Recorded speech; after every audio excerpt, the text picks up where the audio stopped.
श्री रामाय नमः।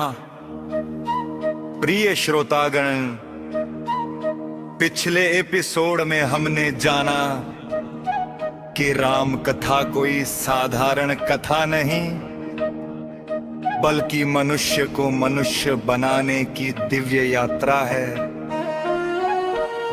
आज की कथा हमें बताएगी कि रामायण कैसे प्रकट हुई, किसके हृदय से निकली और किस करुणा से लिखी गई।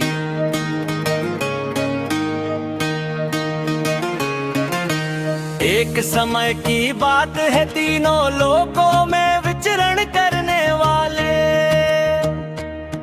देवर्षि नारद वीणा हाथ में लिए नारायण नारायण का जाप करते हुए एक प्रश्न से व्याकुल थे। नारद मुनि सीधे पहुंचे ब्रह्मा जी के लोक में।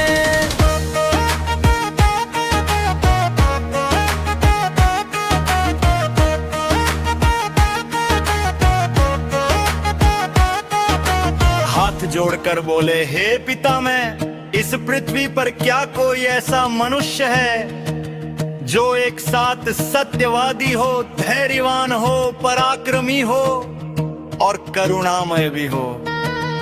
ब्रह्मा जी ने नेत्र बंद किए, क्षण भर ध्यान किया और फिर कहा, नारद, यह प्रश्न बहुत बड़ा है, पर इसका उत्तर भी उतना ही दिव्य है।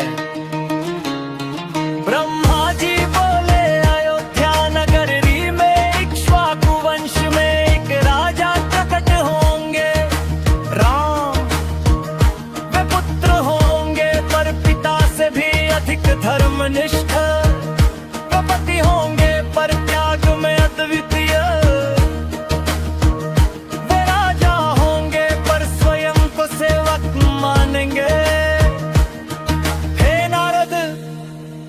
उनकी कथा ही भविष्य में रामायण कहलाएगी। नारद मुनि का हृदय आनंद से भर गया, परंतु एक प्रश्न अब भी शेष था।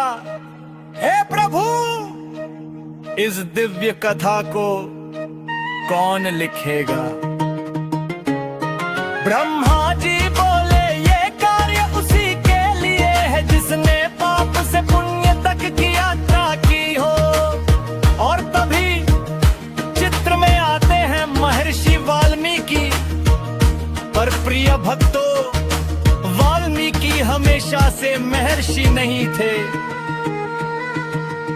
एक समय था जब उनका नाम रत्नाकर था। रत्नाकर एक भयंकर डाकू जो वन में आने जाने वाले ऋषियों व्यापारियों को लुटता था। एक दिन उसी वन में आए देवर्षि नारद। रत्नाकर ने उन्हें रोका और कहा, जो कुछ है दे दो, नहीं तो प्राण ले लूंगा।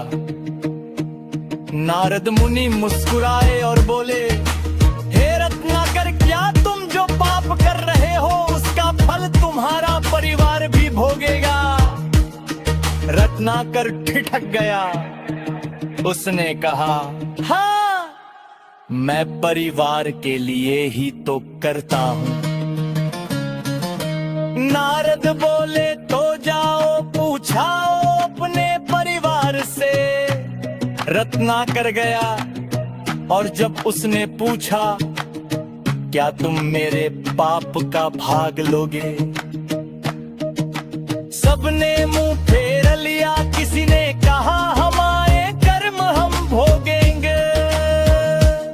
रत्नाकर का संसार उसी क्षण टूट गया। वह लौट कर नारद के चरणों में गिर पड़ा। नारद मुनि ने कहा, राम नाम जपो। पर रत्नाकर राम नहीं बोल पा रहा था। नारद बोले, तो मरा मरा जपो। और वही मरा मरा धीरे धीरे राम राम बन गया। वर्षों तक ध्यान शरीर पर चींटियां चढ़ गईं और बन गया वाल्मीकि। एक दिन वाल्मीकि आश्रम के पास एक शिकारी ने रोच पक्षी को मार दिया। मादा पक्षी का विलाप सुनकर वाल्मीकि के मुख से अचानक श्लोक फूट पड़ा। मनिषाद प्रतिष्ठान्तम्। यही था संस्कृत का पहला श्लोक और यहीं से रामायण का जन्म हुआ। ब्रह्मा जी स्वयं प्रकट हुए और बोले, हे वाल्मीकि तुम राम कथा लिखोगे, मैं तुम्हें सब दिखाऊंगा। और इस प्रकार रामायण केवल लिखी नहीं गई, देखी गई। प्रिय श्रोताओं, आज हमने जाना पाप से पुण्य की यात्रा, करुणा से जन्मी कविता और रामायण का दिव्य उद्गम। याद रखिए, रामायण विद्वानों से नहीं, पश्चाताप से जन्मी है।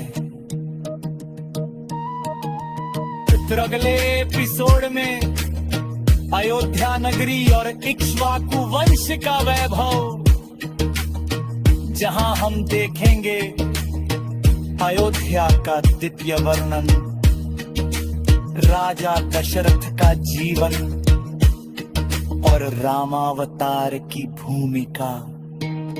बोलिए जय श्री राम।